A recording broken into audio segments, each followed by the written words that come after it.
جو دن گزرتے ہیں اور ہر گزرتے دن کے ساتھ ایسا لگتا ہے کہ ریاست اور ریگریس کر رہی ہے. ریاست کے جو انسٹیٹیوشنز ہیں ان کے اوپر اسٹیبلشمنٹ کی جو پریشر ہے وہ اور بڑھتا جا رہا ہے. اور آج کا کیس ایک ٹپیکل اگزامپل ہے اس چیز کی کہ جو ریاست ہے اور ریاست کے کرندے اور جو جن کے پاس طاقت ہے, جو پاور ویلڈرز ہیں, ان کی حد الوسع کوشش یہ ہے اور یہ اس کو ڈیفینیٹلی انشور کریں گے کہ خان صاحب کو جیل سے باہر نہیں آنا چاہیے, اور وہ اسی صورت میں ممکن ہے جبکہ ان کے کیسز کا فیصلہ جو ہے وہ نہ ہونے دیں. سو آج کا جو سین ہے وہ اس حالت میں بھی اپنے گروسم اور سکننگ قسم کے کنٹرولز کے ساتھ پھر انیکٹ ہوگا, شاید کتنی دفعہ انیکٹ کرنا پڑے. تو آج ہم لوگ انصاف کا قتل ہوتے ہوئے دیکھ رہے ہیں, ہم لوگ ریاست کو کمزور ہوتے ہوئے دیکھ رہے ہیں, ہم یہ تمام تماشا پچھلے 2 سال سے دیکھ رہے ہیں, اور اس سے پہلے بھی 76 سال کے عرصے میں جو اسٹیبلشمنٹ کا رول رہا ہوا ہے. میں تو بار بار کہتا ہوں کہ اگر اس ملک میں کوئی مسئلہ ہے جس کی وجہ سے یہ ملک ترقی نہیں کر سکا تو وہ اسٹیبلشمنٹ کی ڈائریکٹ انٹرونشن ہے یا انڈائریکٹ انٹرونشن ہے اپنے اسٹوجز کے through, kicking the prime minister out and then kicking them back into power. یہ ختم, اس کے لیے ہماری جو جدوجہد ہے وہ جاری رہے گی. اور آج بھی ہم نے اسی اسٹیبلشمنٹ کا ایک انتہائی گھنونا رخ جو ہے وہ عدت کیس کے کانٹیکس میں کمرہ عدالت میں دیکھا ہے. جب تک یہ ہوتا رہے گا نہ انصاف ملے گا, نہ آزادی ملے گی, نہ آئین بحال ہوگا, نہ قانون بحال ہوگا, اور نہ ہی جمہوریت بحال ہوگی. سو ہماری جدوجہد جو ہے وہ اس کے خلاف ہے اور یہ ہم جاری رکھیں گے. احمد فرحات کا کیس بھی آپ کے سامنے ہے. اتنے سارے دن اس کو حبس بجا میں رکھ کر, پہلے اس کو میرا خیال ہے باغ, آزاد کشمیر باغ میں کہیں اس کی اپیرنس کروائی گئی کسی پولیس اسٹیشن کے اوپر, اور وہاں سے کہا گیا کہ مظفر آباد میں اس کے خلاف ایک کیس اور درج ہے, وہاں بھیجا گیا. تو وہاں سے وہ کیس کے سلسلے میں مجھے آخری اطلاعات ملی تھی کہ اس کو وہاں سے چھوڑ دیا گیا ہے. تو ایک نظم حقائق پر مبنی ایک نظم لکھنے کی پاداش میں ایک انسان کے ساتھ پچھلے 1 مہینے میں, 1.25 مہینے میں کیا ہوا. ہم یہاں بیٹھے ہوتے ہیں, ہمیں یہ نہیں پتہ ہوتا کہ یہاں سے ہم اٹھ کے گھر بھی جائیں گے کہ نہیں جائیں گے. یہ میرے چہرے کے اوپر ایک داغ جو ہے وہ تو موجود ہے, شاید ساری زندگی جو ہے وہ میرے ساتھ رہے, لیکن جو ریاست کے اوپر گھنونے دھبے جو لگائے جا رہے ہیں ایوری ڈے, ہر دن کے ساتھ, وہ کبھی نہیں دھلیں گے. اور یہی لوگ جو کہ آج ظلم و بربریت کا جنہوں نے بازار گرم کیا گیا ہے, کل ریاست اسی کے شکنجے میں آئیں گے اور سنوائی ہوگی. سنوائی کے بغیر ریاست آگے نہیں بڑھ سکتی ہے. سو جو لوگ رسپانسبل ہیں ان کو اکاؤنٹیبل بھی ہونا پڑے گا. جھوٹی کہانیوں کے اوپر مقدمے بنائے جاتے ہیں اور پھر ریاست کی تمام تر جبر اور فسطائیت کو بروئے کار لا کر ان مقدمات کو طوالت بخشی جاتی ہے تاکہ جو مجرمین ہیں, جو ان کے حساب سے مجرمین ہیں لیکن ایکچولی وہ مجرمین نہیں ہیں, وہ آزاد نہ ہو سکیں. اس وقت خان صاحب کے خلاف جو عدت اور سائفر کے مقدمے ہیں وہ بالکل ورچولی ختم ہو چکے ہوئے ہیں, وہ کریش کر چکے ہوئے ہیں, اور ان میں سے آج ایک کا ججمنٹ آنی تھی وہ نہیں ہے. اب وہ دیکھتے ہیں کب آتا ہے. اسی طرح سے سائفر کا جو مقدمہ ہے وہ بھی کریش کر چکا ہوا ہے. توشہ خانہ میں خان صاحب کی سزا سسپینڈ ہو چکی ہوئی ہے اور القادر کے اوپر بیل کی ہے. سو یہ مطلب ایکچولی تو یہ تمام مقدمات آلریڈی ہو جانے چاہیے تھے اور خان صاحب کو جیل سے باہر آنا چاہیے تھا, لیکن ابھی تک وہ موجود ہیں. اور ہمیں خوف ہے وہ اس چیز کا ہے کہ اور مقدمات بھی ان قریب جو ہے وہ ان کے خلاف رجسٹر کیے جائیں گے. سو یہ تو آج کا جو ہوا ہے گنت, اس کی کچھ کہانی ہے. باقی کچھ ہمارے پی ٹی آئی کے ایک نیریٹو کے بارے میں کچھ مسگیونگس کریٹ کی جا رہی ہیں اور ہمیں پتہ ہے کہ ان کے پیچھے کون سی طاقتیں کار فرما ہیں. ایک تو 1971 کا جو ڈیبیکل تھا اس کے بارے میں بہت سی مسگیونگس کریٹ کی جا رہی ہیں. آپ دوستوں میں سے جنہوں نے حمود الرحمان کمیشن رپورٹ پڑھی ہے, اور میں نے I am one of those fortunate people who got a copy very early, اور میں نے وہ پڑھی ہے, اس میں کہیں بھی فوج کے بارے میں کوئی غلط بات نہیں کہی گئی, بلکہ کئی جگہوں کے اوپر کہا گیا ہے کہ فوج بہت بہادری سے لڑی. It was a failure of the leadership. اور اس میں ایک شخص کی بات بار بار کی گئی ہے جس کا نام تھا جنرل یحییٰ خان, آغا محمد یحییٰ خان, کہ اس نے اپنے اقتدار کو طوالت دینے کے لیے ریاست کو داؤ پر لگایا اور ریاست کے 2 ٹکڑے ہوئے. یہ اس وقت کی کہانی ہے 1971 کی, جب ایک شخص, ایک مطلق العنان حکمران نے اپنے اقتدار کو مزید طوالت دینے کے لیے ریاست کو داؤ پر لگایا اور 54% آف دا ریاست جو تھی وہ سیٹ کر گئی, وہ انڈیپینڈنٹ ملک بن گیا, وچ از کالڈ بنگلہ دیش ناؤ. سو پیرلل جو ہم ڈرا کر رہے ہیں وہ اس وقت میں اور آج کے وقت میں کر رہے ہیں کہ آج بھی ایک شخص واحد اپنی ڈکٹیٹرشپ کو، اپنے اقتدار کو طوالت دینے کے لیے پچھلے 2 سال سے اس نے بھی ریاست کو داؤ پر لگایا ہوا ہے۔ ہم اس زوم میں ہیں کہ مشرقی پاکستان 1000 میل دور تھا اور شاید وہاں لڑنا ہمارے لیے اتنا آسان نہیں تھا جتنا کہ یہاں ہوگا۔ ہم اس زوم میں ہیں کہ ہم یہاں ملک کا کوئی حصہ جو ہے وہ سیسیڈ نہیں کرنے دیں گے یا وہ الگ نہیں ہونے دیں گے۔ لیکن اگر آپ صرف ایک دائرانہ نظر ڈالیں تو اس وقت پاکستان کی 6 اکائیاں ہیں۔ 4 آپ کے پروونسز ہیں، گلگت بلتستان ہے اور آزاد کشمیر ہے۔ ان میں سے آزاد کشمیر ریسٹو ہے، گلگت بلتستان ریسٹو ہے، بلوچستان عرصہ دراز سے ریسٹو ہے، کے پی جو ہے وہ لٹرلی ایج کے اوپر ہے۔ تو کیا الٹیمیٹلی ہم نے پاکستان کی شکل پنجاب اور سندھ کی شکل میں دیکھنی ہے؟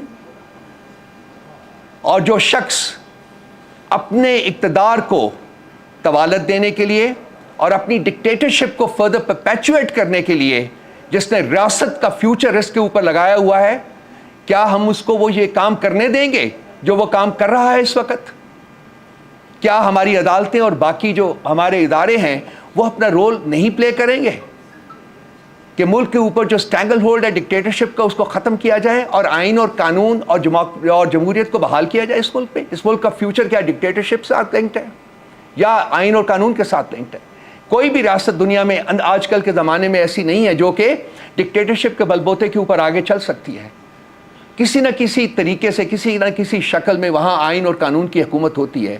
یہ پاکستان وہ واحد ریاست ہے اس وقت جس نے کم از کم پچھلے 2 سال میں نہ صرف کہ آئین اور قانون کا ٹوٹل فقدان نظر آیا ہے بلکہ بریزن جسے کہتے ہیں بریزن طریقے سے اس کو وینڈلائز کیا گیا ہے۔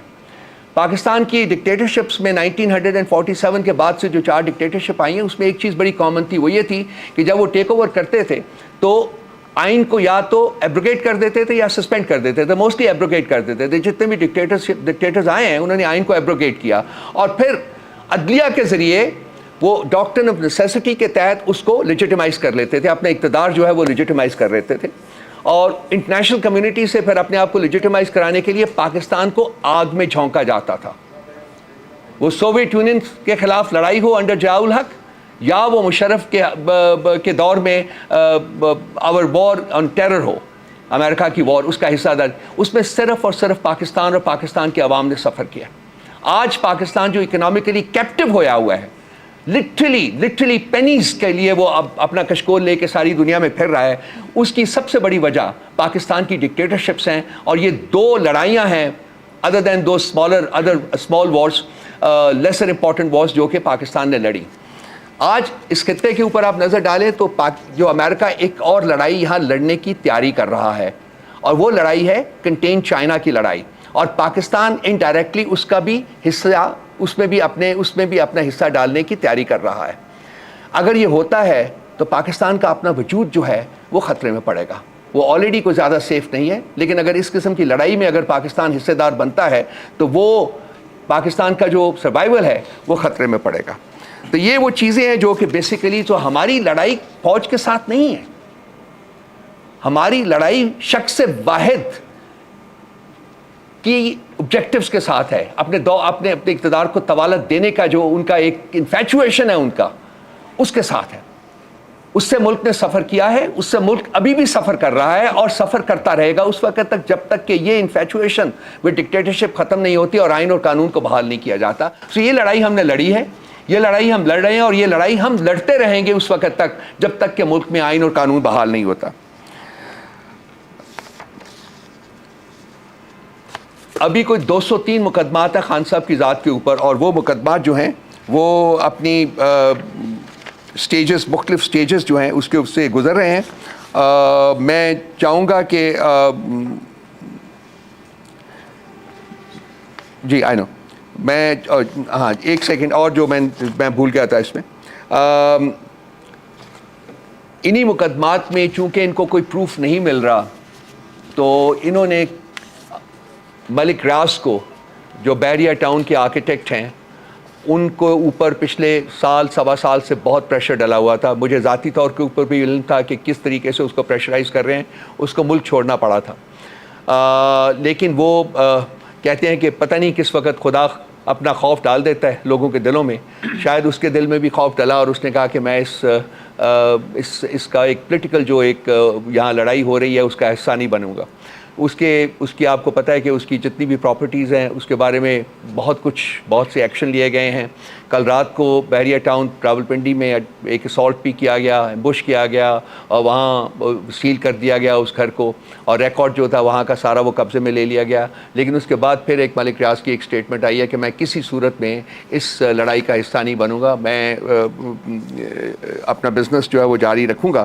اور میری اطلاع کے مطابق 3 دن پہلے, میرا خیال آج بھی وہ دبئی میں ہی ہیں, جناب صدر پاکستان بھی گئے ہیں وہاں, اور سنا ہے کہ ذاتی طور کے اوپر بھی انہوں نے اس سے ملاقات کرنے کی کوشش کی ہے. مجھے نہیں پتا کہ ملاقات ہوئی ہے یا نہیں ہوئی, لیکن مجھے یہ پتا ہے کہ وہ شاید اس کو اب بھی پریشرائز کرنے میں کامیاب نہ ہوں. تو یہ وہ محرکات ہیں دوستو جو میں نے آپ کے سامنے بیان کیے ہیں کہ false, frivolous and fraudulent cases register کیے خان صاحب کے خلاف. وہ چھوٹی عدالتوں سے بزور شمشیر انہوں نے فیصلے لے لیے, لیکن جب بڑی عدالتوں میں پہنچے تو وہ سسٹین نہیں کر سکے, سب ایک ایک کر کے کریش کر رہے ہیں. اور اب یہ اور فیک قسم کی شہادتیں ملک ریاض کی ہوں یا کچھ اور لوگوں کی ہو, اور جیسے یہ خاور مانیکا جیسے گرے ہوئے گھٹیا لوگ جو ہیں ان کی شہادت ہو, اس کو 4-3 مہینے انہوں نے پکڑ کے رکھا ہے. آپ بھی جانتے ہیں, میں بھی جانتا ہوں کہ ان 3 مہینوں میں اس کے ساتھ کیا سلوک رکھا گیا ہوگا. اور آج وہ کینری کی طرح وہاں باہر نکلا ہوا, وہ ایک ایک singing a song on a tune that is provided by the power wielders. تو یہ مقدمے تو سسٹین نہیں کر سکتے ہیں. لیکن پرابلم یہ ہے, جو سوال ہے سب سے بڑا, کہ جی اگر انصاف کے تقاضے پورے نہیں ہوتے اور ہمیں لگ رہا ہے کہ جو بڑی عدالتوں میں کچھ تازہ ہوائیں چلی تو ہیں, لیکن جو دوسری طرف جو قوتیں بیٹھی ہوئی ہیں ان کو یہ معاملات بالکل ٹھیک لگ نہیں رہے. اور کل آپ نے پرائم منسٹر پاکستان کے prime minister, so called prime minister, fraudulent prime minister کی آپ نے تقریر سنی ہوگی جو انہوں نے جوڈیشری کے خلاف کی ہے, جس میں انہوں نے انتہائی غلط زبان استعمال کی ہے ان ججز کے بارے میں جو کہ آزادانہ فیصلے کرنا چاہ رہے ہیں.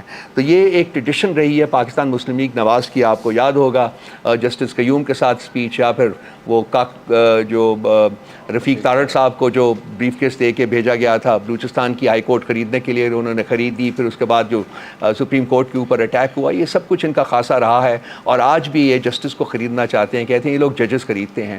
تو کوشش کر رہے ہیں, لیکن ایک اچھا عمل جو ہے وہ نظر آ رہا ہے کہ جی کچھ جج صاحبان جنہوں نے ایک انیشیٹو لیا ہے, اور جو ہو رہا تھا ان کے ساتھ وہ انہوں نے پبلک ڈومین میں بیان کیا ہے. ان کو دیکھتے ہوئے کچھ اور جج صاحبان جو ہیں ان میں بھی ہمت آئی ہے اور وہ بھی اس میں شامل ہوئے ہیں. اور میرا خیال ہے کہ یہ جو ٹرائب ہے یہ اس کا سائز بڑھے گا وقت گزرنے کے ساتھ ساتھ. اور یہی چیز ہے جو کہ صاحب اقتدار لوگوں کو, ڈکٹیٹرز کو پریشان کر رہی ہے کہ اگر انصاف ملنا شروع ہو جاتا ہے تو خان صاحب تو باہر آ جائیں گے, اور خان صاحب جب باہر آئیں گے تو ان کے جو اقتدار کے اوپر ان کا سورج جو ہے وہ غروب ہو جائے گا فوری. اس شخص کی ایک انگلی کی صرف, وہ آج بھی جیل میں بیٹھا ہوا ہے اور وہ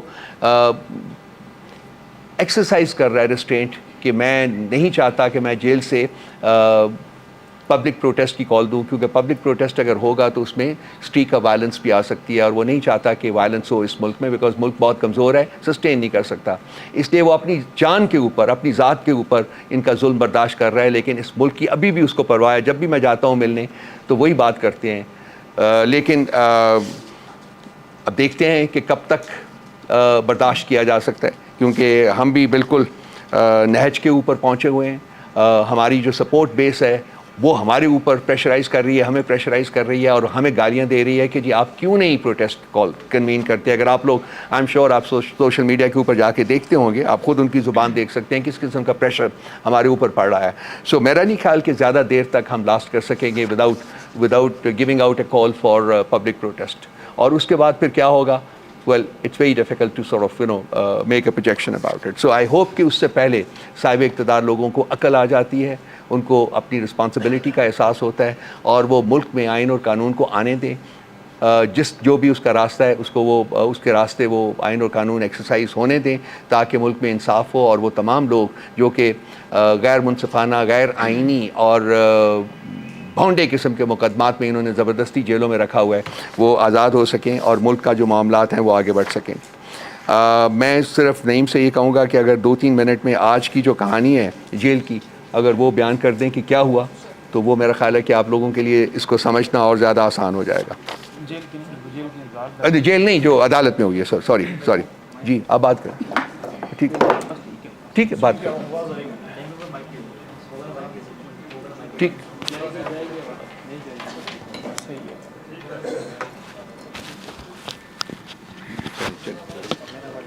بسم اللہ الرحمن الرحیم۔ آپ تمام دوستوں کا، جتنے میڈیا کے پرسنز آئے ہوئے ہیں، سارے سب کا بہت شکریہ۔ دیکھیں، اس وقت میں خان صاحب کے کیسز کے حوالے سے بات کروں گا، اور رؤوف صاحب، انتظار صاحب بھی آگے ہیں اور بتائیں گے آج کے حوالے سے خان صاحب کی مزید جو اپڈیٹس ہیں اور پیغام بتائیں گے۔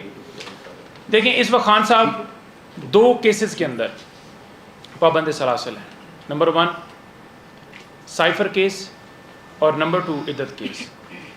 سائفر کیس کی سماعت کل تھی، اس سماعت کو اس وجہ سے ملتوی ہونا پڑا کہ پورے پاکستان میں چھٹی منا دی گئی، اور بنتا یہ تھا کہ کل چھٹی تھی تو آج اس کیس کی سماعت کی جاتی، اس کے اندر فیصلہ آتا، کیونکہ اس وقت خان صاحب 2 کیسز میں پابند سلاسل ہیں۔ اسی طرح سے بی بی صاحبہ 1 کیس میں پابند سلاسل ہیں، اور وہ ہے عدت کیس۔ تو عدت کیس کے اندر آج کیونکہ فیصلے کے لیے رکھا ہوا تھا عدالت نے، اور رضوان عباسی جو وکیل ہیں خاور مانکا کے، ان کو موقع دیا گیا۔ پہلے تو 9 بجے وہ آئے نہیں، پھر 10:30 بجے آئے۔ جب موقع دیا جاتا ہے تو بجائے یہ کہ وہ خود دلائل کریں، انہوں نے کیونکہ پیچھے سے ایک پلانٹ کر کے، ایک پلان بنا کر، ایک پورے منظم طریقے سے، جس میں انہوں نے پی ایم ایل این کے لائرز، جو میں جانتا ہوں کیونکہ ہم سارا دن ادھر ہی ہوتے ہیں، یہ وہ لوگ تھے جو ڈسٹرکٹ کورٹ میں عمران خان صاحب پیش ہوئے تو اس وقت عطا تارڑ اپنے ساتھ لے کر آیا تھا، اور اس وقت بھی انہوں نے شور شرابہ کیا تھا، ہنگامہ رائی کی تھی۔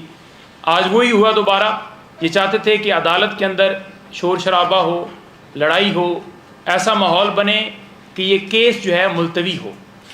لیکن میں سلام پیش کرتا ہوں تمام ہماری جتنی خواتین ہیں، ہمارے لائرز ہیں، جتنے وہاں پر میڈیا پرسن سارے لوگ موجود تھے، انہوں نے بڑا، کسی نے اس طرح کا معاملہ نہیں کیا اور بڑا تحمل مزاجی کا مظاہرہ کیا، اور ہم نے عدالت کو یہی کہا کہ یہ چاہتے ہیں کہ یہاں پر ماحول خراب ہو، کیونکہ جس طرح وہ گندی زبان استعمال کر رہے تھے خان صاحب کے بارے میں، بی بی صاحبہ کے بارے میں الفاظ یہاں پر وہ نہیں لے سکتا جس طرح کے وہ الفاظ لے رہے تھے۔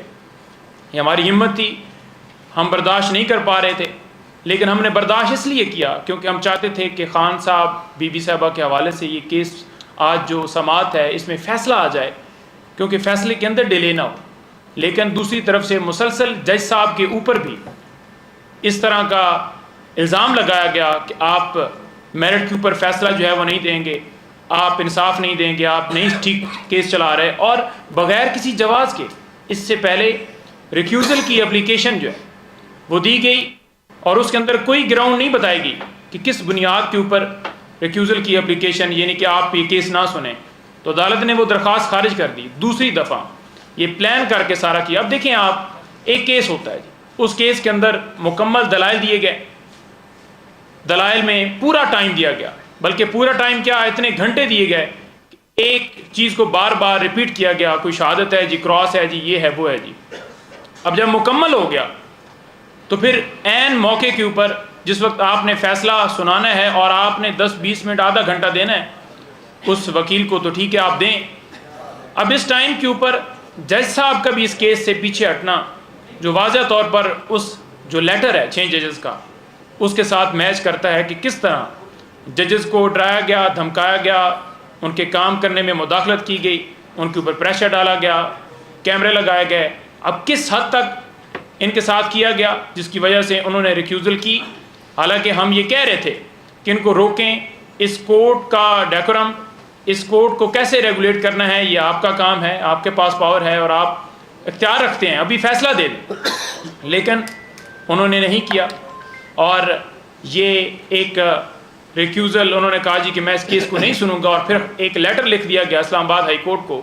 تو اس میں مسلسل جو ہم روزانہ کہہ رہے تھے کہ فیئر ٹرائل نہیں دے رہے, ہم روزانہ کہہ رہے تھے کہ آئین کا آرٹیکل 10 بڑا واضح کہتا ہے جو ہر شخص کو فیئر ٹرائل کا حق دیتا ہے, نہیں دیا گیا. تو وہی کیا گیا کہ اس کیس کو پھر لٹکا دیا گیا ہے. اب 2 کیسز جن میں خان صاحب کی اس وقت میں پہلے گزارش کی کہ پابند سلاسل تھے, اور بی بی صاحب آئے کیس میں, تو ان دونوں کیسز کو لٹکا دیا گیا ہے. سوموار کے لیے I think so cipher case کی سماعت کی گئی ہے. لیکن دوسری طرف آپ دیکھیں کہ ان کا پلان کیا ہے.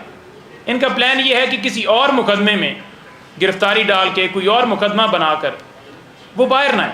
مقصد ان کا صرف یہ ہے, کیونکہ وہ اپنے موقف سے پیچھے نہیں ہٹ رہے. آپ دیکھ لیں رانا ثناءاللہ جو کہتا ہے جی کہ اگر بات چیت ہو تو پھر ان کی رہائی کے حوالے سے بھی دیکھا جا سکتا ہے, سوچا جا سکتا ہے, کیسے وہ کہہ رہا ہے. اور آپ یہ بھی دیکھیں کہ آج سارے جو مجرم تھے وہ ایکسیپٹ کر رہے ہیں. انوار کاکڑ وہ خود کہہ رہا ہے جی کہ اگر میں فارم 47 کی بات کروں گا تو تم منہ دکھانے کے قابل نہیں رہو گے. تو یہ ساری چیزیں انہوں نے خود کی ہوئی ہیں, اور سارے کیسز انہوں نے خود بنائے ہوئے ہیں. 9 مئی کے حوالے سے کیسز ٹرائل جو ہے وہ تیز کر دیا گیا ہے. شاہ محمود قریشی صاحب کی 9 مئی میں گرفتاری اس لیے ڈالی گئی کیسز میں کہ وہ سائفر کے صرف ایک کیس میں پابند سلاسل ہیں. اور آپ دیکھ لیں کہ القادر ٹرسٹ کیس کے اندر یہی نیب اسلام آباد ہائی کورٹ میں جاتا ہے, اور وہاں پر جا کر کہتے ہیں جی کہ بالکل ہمیں تو تھوڑے سے اس کے اندر جو ہے وہ کیسز جو گواہ ہیں وہ رہ گئے ہیں, اور لہٰذا کیس جو ہے وہ فائنل جو ہے مراحل کی طرف جا رہا ہے, تو آپ خان صاحب کی ضمانت جو ہے وہ کنفرم نہ کریں.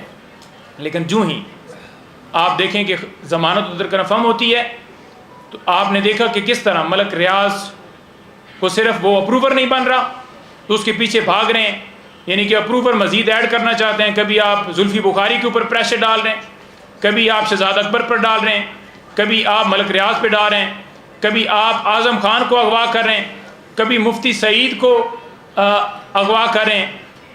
تو یہ سارا کیا کیا جا رہا تھا؟ یہ صرف اس لیے کیا جا رہا تھا کہ خان صاحب ہار مانے, وہ اپنے موقف سے پیچھے ہٹیں. لیکن الحمدللہ وہ ڈٹ کے کھڑے ہیں. اور میں توشہ خانہ کیس کی بھی بات کروں گا کہ چوتھا کیس پارٹ 4 سٹارٹ کر دیا گیا ہے. ایک کیس میں آپ نے 3 سال سزا دے دی, دوسرا کیس آپ نے تھانہ کوسار کے اندر FIR درج کر دی, تیسرا کیس آپ نے سزا دی 14 سال جو معطل ہو گئی. اب چوتھا کیس آپ نے بنا دیا. جو کیس جاتا ہے اس میں الزام کیا ہے جی, آپ نے قیمت جو ہے وہ غلط لگوائی, اپنے پاس غیر قانونی رکھے. لیکن یہ صرف اور صرف ایک وہ کہتے ہیں نا کہ بہتان, یہ جھوٹا ایک الزام لگانا. عمران خان نے جہاں پر 20% ادا کر کے گفٹ لیے جاتے تھے اس کو 50% پہ کیا, اور اگر کوئی چیز لی بھی تو قانونی پروسیس کر کے لی. لیکن یہاں پر گاڑیاں جنہوں نے لی, مجھے بھی کوئی لے کر دینا 5 لاکھ کی مرسیڈیز گاڑی جو لی نہیں جا سکتی قانونی طور پر, تو ان کو کلین چٹیں دی جا رہی ہیں, ان کو بری کیا جا رہا ہے. اور الیکشن آرڈیننس کے اندر میں اس کا بھی ذکر کروں گا کہ ترامیم کر کے یہ چاہتے ہیں کہ اپنے مرضی کے ریٹائر ججز جو ہیں وہ لگائے جائیں, کہ پہلے آپ نے الیکشن جو ہے وہ اس کے اندر دھاندلی کی, فارم 47 کے مطابق لوگوں کو سلیکٹ کیا. اب آپ چاہتے ہیں کہ جو ٹرائیبیونلز کے اندر ہم گئے ہوئے ہیں کہ آپ کی مرضی کے ججز جو ہیں لگیں. لیکن میں لاہور ہائی کورٹ کو یہاں پر سلام پیش کرتا ہوں. آج انہوں نے جو فیصلہ دیا, انہوں نے کہا کہ لاہور ہائی کورٹ کے چیف جسٹس جو ہیں, جو انہوں نے نام بھیجے ہوئے ہیں, الیکشن کمیشن وہ 6 ججز کو نوٹیفائی کرے. تو یہ اسی طرح کا ماحول, اسی طرح کا عدالتوں کے اندر اگر دیکھا جائے تو وہ جس طرح سے کھڑی ہو رہی ہیں اور اسی طرح سے چلیں, تو پھر ہم امید رکھتے ہیں کہ یہ سارا کیا گیا ہے اس میں کافی آ سکتا ہے. لیکن یہ سٹل جو سلسلہ ہے بند نہیں کیا جا رہا. اور آخر میں یہ کہوں گا کہ نیب آرڈیننس کے اندر ترامیم کر کے 14 دن سے 40 دن پہ لے گئے, اور 5 سال سے سزا نیچے کر کے 2 سال پہ کی گئی ہے. کس بندے کی؟ جو نیب کا کرپٹ آفیسر ہوگا. تو یہ صرف اور صرف اس لیے کیا جا رہا ہے کہ ٹارگٹ صرف عمران خان ہے, اپنے کیسز میں ریلیف لینا ہے, اپنے کیسز میں بریت لینی ہے, اپنے کیسز میں چٹیں لینی ہیں, اور کوئی مقصد نہیں ہے. انتظار بھائی آپ کو تھوڑا ایڈ کریں گے.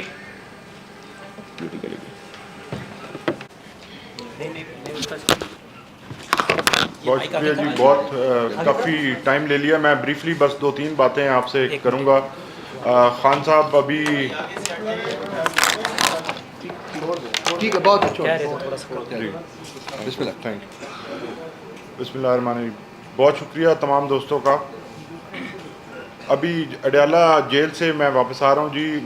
9 مئی کے کیس لگے ہوئے تھے وہاں پہ اور ان میں سماعت ہوئی جو کہ 12 جون کے لیے ملتوی ہوئے ہیں.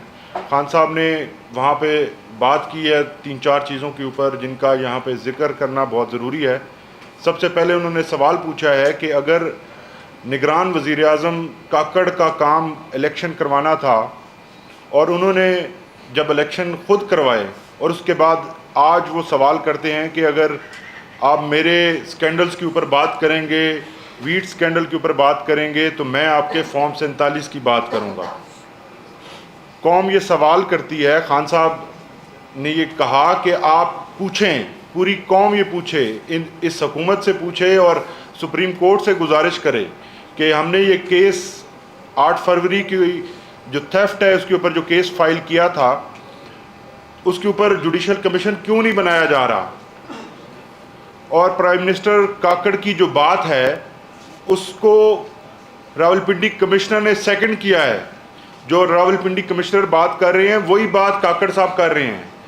یہی بات آپ کو پورے ملک میں نظر آئے گی.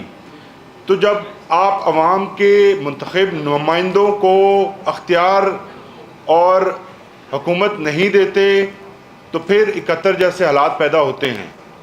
پھر آپ ملک کی جماعتوں کو اس طرف لے کے جاتی ہیں جس طرف نہیں جانا چاہیے. اس کے علاوہ خان صاحب نے سوال پوچھا ہے کہ محسن نقوی صاحب کی پراپرٹی باہر دبئی لیکس میں آئی ہے. تو انہوں نے اپنے بارے میں ذکر کیا کہ میں تو ساری زندگی باہر پیسہ کمایا اور اپنی کمائی جو ہے میں واپس لے کے آیا اور جہاں پہ پوچھا گیا سپریم کورٹ آف پاکستان میں پوری مکمل منی ٹریل میں نے دی ہے. جب محسن نقوی صاحب کام یہاں پاکستان میں کرتے ہیں تو ان کی دولت کیسے باہر چلی گئی، یہاں سے پاکستان سے پیسے کیسے باہر گئے اور کس طرح انہوں نے پراپرٹی خریدی، یہ سوال پوری قوم کو پوچھنا چاہیے. جو بھی اقتدار میں آتا ہے، نواز شریف ہوں، زرداری ہوں یا محسن نقوی آئے ہیں، تو ان تمام لوگوں کی پراپرٹیز جو ہیں وہ باہر کیسے بن جاتی ہیں. یہ سوال ہم سب کا سوال ہے. یہ خان صاحب کی طرف سے اسپیشلی پوچھا گیا اس لیے یہاں رکھا جا رہا ہے. اس کے علاوہ انہوں نے ایک اور اہم نقطے کے اوپر بات کی ہے. انہوں نے کہا کہ جو ویٹ کا سکینڈل پنجاب کے اندر آیا جس کا اثر پنجاب کے اوپر ہوا کہ پنجاب کے کسان کو جس طرح سے آج اس کی گندم نہیں خریدی جا رہی، اس کی محنت کی جو اس کی محنت کا پھل ہے اس کو نہیں دیا جا رہا، آج کوئی خریدنے والا نہیں ہے. سڑکوں پر گندم رل رہی ہے پنجاب کے اندر. تو اس کا کون ذمہ دار ہے، کون ان سے پوچھے گا؟ اس کے اوپر حکومت کو جواب دینا ہوگا، تفصیلات سامنے لانی ہوگی. جب تک یہ تفصیلات سامنے نہیں آئیں گے ہم اس ایشو کے اوپر بات کرتے رہیں گے اور ایشو کو اٹھا کے رکھیں گے. یہ کوئی کسی بھول میں نہ رہے کہ پنجاب کے کسانوں کو تحریک انصاف یا عمران خان بھول گئے ہیں. عمران خان صاحب کا واضح پیغام ہے کہ ہر کسان کی محنت کو اس کا پھل ملنا چاہیے. اس کے علاوہ پنجاب حکومت کی جانب سے نئے کیسز بنائے جانے کا انکشاف ہوا ہے. ان کی طرف سے پریس کانفرنس کی گئی جس کے اندر بتایا گیا کہ غداری کے کیسز جو ہیں وہ بنائے جائیں گے. خان صاحب نے اس کو بڑا ویلکم کیا ہے. انہوں نے کہا ہے کہ میں نے کبھی پاکستان سے غداری نہ کی ہے نہ میں کر سکتا ہوں. میرے خلاف تمام کیسز جو ہیں وہ جھوٹے ہیں. آپ دیکھ رہے ہیں جس طرح سے اوپن کورٹس کے اندر جو کیسز آ رہے ہیں وہ تمام کیسز آپ دیکھ رہے ہیں کہ کسی ایویڈنس کے بغیر، کسی ثبوت کے بغیر بنائے گئے تھے. البتہ اس نئے کیس اور اس نئی سازش کو انہوں نے اس طرح سے ویلکم کیا ہے کہ انہوں نے کہا ہے کہ میری صرف ایک شرط ہے، میں یہ مقدمہ بھگتنے کو تیار ہوں لیکن شرط صرف یہ ہے کہ یہ نیشنل ٹیلی ویژن پر لائیو دکھایا جائے. میں خود اس کیس کے اندر اپنی وکالت کروں گا اور اس کیس کو دیگر کیسوں میں تو آپ بھاگ جاتے ہیں، کبھی کوئی بہانہ بناتے ہیں، اس کے اندر تو ایسی کوئی بات نہیں ہے. میں نے صرف بات کی ہے محمود الرحمان کمیشن رپورٹ کے اوپر اور وہ کمیشن جو ہے حکومت پاکستان کا کمیشن تھا. وہ عمران خان نے کمیشن نہیں بنایا تھا، وہ کمیشن تحریک انصاف نے نہیں بنایا تھا. اور وہ رپورٹ سب کے سامنے آنی چاہیے اور حقائق اور تاریخ جو ہے وہ اس سے سبق سیکھنا چاہیے. اس کا جو نتیجہ نکلا تھا وہ انتہائی افسوسناک تھا. عمران خان نے یہ بھی کہا کہ 71 کے واقعات کا سب سے بڑا نقصان یحییٰ خان کی وجہ سے ہماری فوج کو ہوا ہے. فوج کو جو نقصان یحییٰ خان نے پہنچایا اس نقصان کے بارے میں بات کرنی چاہیے. ہماری فوج نے یہ خان صاحب نے آج فرمایا کہ یہ عمود الرحمان کمیشن رپورٹ میں واضح طور پہ آیا ہے, یہ لکھا ہے کہ جب ہماری فوج کو موقع ملا تو وہ بہت دلیری سے لڑی, لیکن جو اوور آل نقصان فوج کو ہوا, فوج کے امیج کو, اس کی وجہ سے فوج کو خود یحییٰ خان کو تبدیل کرنا پڑا. تو یہ بڑی اہم چیزیں ہیں, یہ تاریخ ہے اور اس تاریخ سے سیکھ کے ہم آگے بڑھیں گے. انہوں نے کہا کہ میں پاکستان کی بہتری چاہتا ہوں, مضبوط جمہوریت چاہتا ہوں, پاکستان کی عوام کو ایک ایسا مستقبل دینا چاہتا ہوں کہ جس میں تمام لوگ سیف ہوں, تمام سب لوگوں کے حقوق محفوظ ہوں اور جہاں لا اینڈ آرڈر ہو اور انویسٹمنٹ آئے. بہت شکریہ جی. وہ ختم کرتے ہیں اس کو. جناب فراز صاحب نے کہا تھا کہ تیرا جبر و ظلم بلا سے ہی میرا حوصلہ بھی کمال ہے. Any question? یہ بتا دیجئے کہ چند روز پہلے طارق صاحب کے ترجمان جو کہ سلندر صاحب کے تھے ان پر حملہ ہوا, ظاہر ہے ان کے دلائل سے کوئی اختلاف کر رہا تھا, تشدد کی سیاست کو رنگ دیا, اگر ان پر حملہ ہوا پورے پاکستان میں مذمت کی. آج ایک اور بزرگ پہ حملہ ہوا ہے, وکیل صاحب نے ان پر حملہ کیا عدالت میں, ان کی بھی آپ مذمت کر رہے ہیں. ہم اپنے آپ کو اس سارے فیل سے, ہمارے جو کورٹ میں ہوا ہے, پہلے آپ اس ساری جو پروسیڈنگز ہے اس کو دیکھ لیجئے, کس کس قسم کی غلیظ اور گندی زبان استعمال کی گئی. ایک آدھا گھنٹہ وہ شخص جو تھا وہ راسترم پہ رہا, بات کرتا رہا, نہ جج نے اس کو روکا نہ کسی اور شخص نے. ہماری پروٹیسٹیشنز کے باوجود اس کو گالیاں دینی دی گئی. اس کے بعد یہ جو ہوا ہے انسیڈنٹ, وہ جیل کی وہ کورٹ کی پریمیسز سے باہر ہوا ہے. یہ ایک انڈیویجول انسیڈنٹ تھا, ایک انڈیویجول کا ایک فیل تھا جس سے ہم نے اپنے آپ کو آلریڈی ڈیٹیچ کر دیا ہے. ہمارا ایز اے پولیٹیکل پارٹی اس کے ساتھ کوئی عمل دخل. بالکل صاحب یہ بتائیے گا کہ پہلے پی ٹی آئی کی جانب سے یہ تاثر آیا کہ 1971 میں جو مضبوط ہو جاتے ہیں, خان صاحب نے بتایا.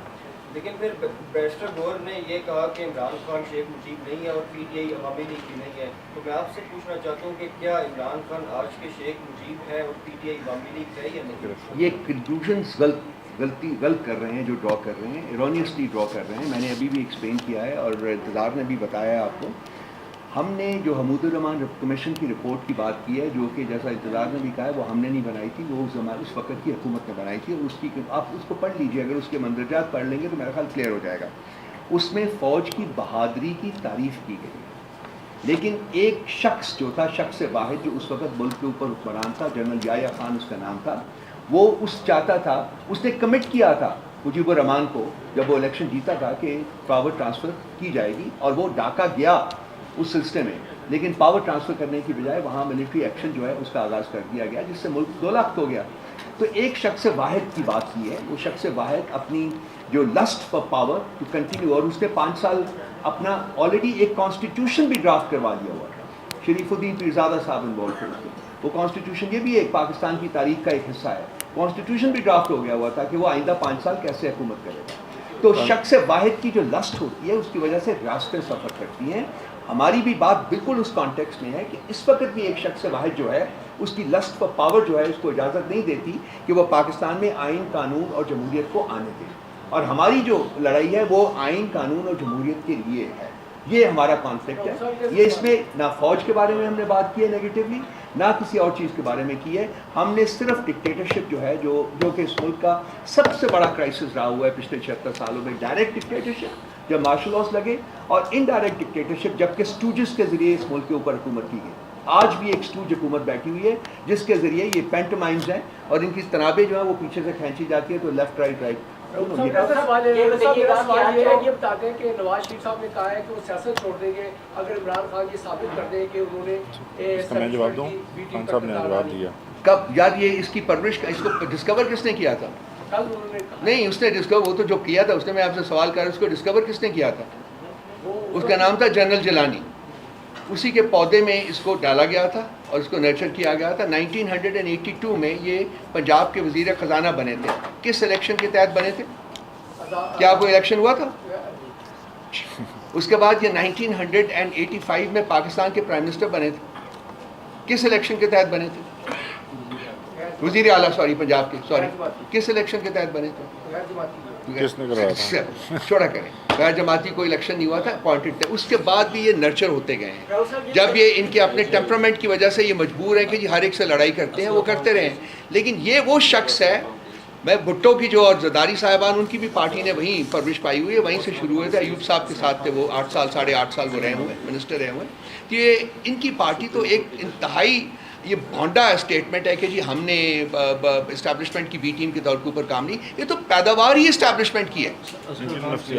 اسغر خان کیس بھی ہے, بہت سے اور کچھ بھی ہے, بہت کچھ اور ہے. جی بتائیے گا, آج جو ہائی کورٹ کے باہر ہوا, اگر عدالتیں یا ادارے انصاف نہیں دیں گے, کیا عوام اپنا حساب خود لے گی؟ کیا اسی طرح سے جو ہے انتقام یہ میں نے اپنے کچھ کہا بھی ہے کہ جی ہم اب بالکل نہج کے اوپر پہنچے ہوئے ہیں بھائی, اور پتہ نہیں کہ ہم کتنی دیر اپنے آپ کو ہولڈ کر سکتے ہیں کہ نہیں کر سکتے. کر بھی سکتے ہیں کہ نہیں کر سکتے ہیں, کیونکہ ہمارے اوپر پریشر بہت ہے. دیکھیے اگر عدالتیں ڈیلیور نہیں کریں گی, اگر ملک کے ادارے ڈیلیور نہیں کریں گے, تو عوام کے پاس تو جانا پڑے گا. اس سے تو نہیں آپ ہمیں روک سکتے. وہ تو صاحب یہ بتائیے گا, آپ بار بار تقریر میں کہہ رہے ہیں پریس کانفرنس میں کہ ایک شخص تھا, وہ شخص کون ہے؟ ذرا ہم کا نام بھی بتائیں.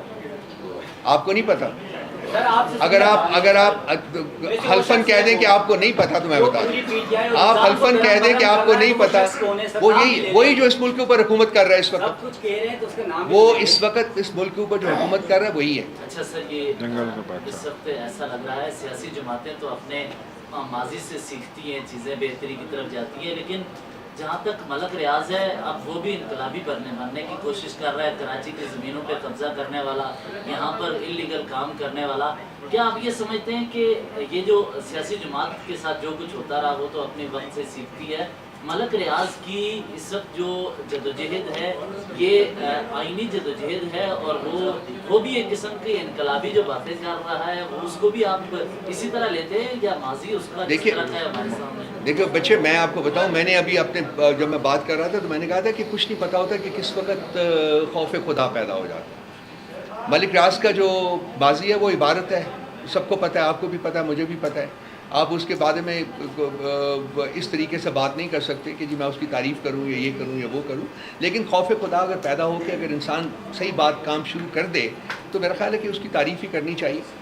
تو جیسا بھی ہے, جو بھی وجوہات ہیں, یہ جو کام کر رہا ہے بیسیکلی اس کے لیے تو میں تو کم از کم اس کو اپلاڈ کروں گا, کیونکہ مجھے پتہ ہے, آئی نو اٹ تھرو مائی سورسز, کہ امینس پریشر ہے اس شخص کے اوپر کہ آپ جو ہے وٹنس بنیں. وہ نہیں بن رہا.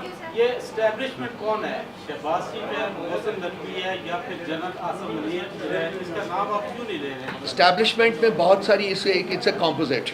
اسٹیبلشمنٹ میں بہت کچھ آ جاتا ہے, ملک کے بہت سارے ادارے آ جاتے ہیں. فوج بھی اس میں ہوتی ہے, سول بیوروکریسی بھی اس میں ہوتی ہے, پولیس بھی اس میں ہوتی ہے, اس میں الیکشن کمیشن بھی اس میں آ جاتا ہے, اس میں عدالتیں بھی آ جاتی ہیں. یہ تمام لوگ جو ہے نا, یہ کنگلیمریٹ ہے جو کہ اس کو پرپیچویٹ کرتا ہے ڈکٹیٹرشپ کو, جس میں کہ قانون نہیں ہوتا, جس میں آئین نہیں ہوتا, جس میں جمہوریت نہیں ہوتی, بلکہ وہ شخص جس کے ہاتھ میں گن ہوتی ہے وہ ویلڈ کرتا ہے پاور, اور وہ ان تمام اداروں کو اس سمت میں راغب کرتا ہے جو کہ اس کی سمت ہوتی ہے. وہ آپ ہی کر لیجیے. قبل ماضی میں بھی اسی طرح مسلم نواز جب اپوزیشن میں تھی وہ ایک شخص سے بات کا ذکر کیا کرتی تھی, لیکن پھر ہمیں دیکھنے کو ملا کہ پارلیمان میں اسی مسلم نواز اور پوری اپوزیشن نے ہاتھ باندھ کر اس شخص سے بات کو ایکسٹینشن دی. کیا آپ کی جماعت کے پیچھے وہی مستقبل کو نہیں ہونے والا کسی غلطی کی تھی جی اس وقت؟ میرا نہیں خیال کہ پی ٹی آئی اس قسم کے کام کو دہرائے گی. سر یہ بتائیے گا کہ خان صاحب سے آج جو ملاقات ہوئی اس میں کیا ملک بھر میں احتجاج کی کال دی گئی یا کچھ اس طرح کی ایکٹیویٹی کرنے جا رہے ہیں؟ دیکھیے خان صاحب نے جو پریویس اپنی کال دی تھی, پوری قوم کو اور پوری تنظیم کو اپنی تیاری کی بات کی تھی, انہوں نے آج بھی وہی دہرائی ہے کہ ساری قوم کو میں کال دوں گا, آپ تیار رہیں, لیکن وہ جو ڈیٹ ہے وہ خود بتائیں گے. اس وقت تک انہوں نے صرف تیاری کی بات کی ہے. سارے تیار ہو جائیں کہ ہم احتجاج کی طرف جائیں گے اگر ہمارے مطالبات جو ہیں وہ نہ پورے کیے. شکریہ, تھینک یو جی, بہت مہربانی, تھینک یو.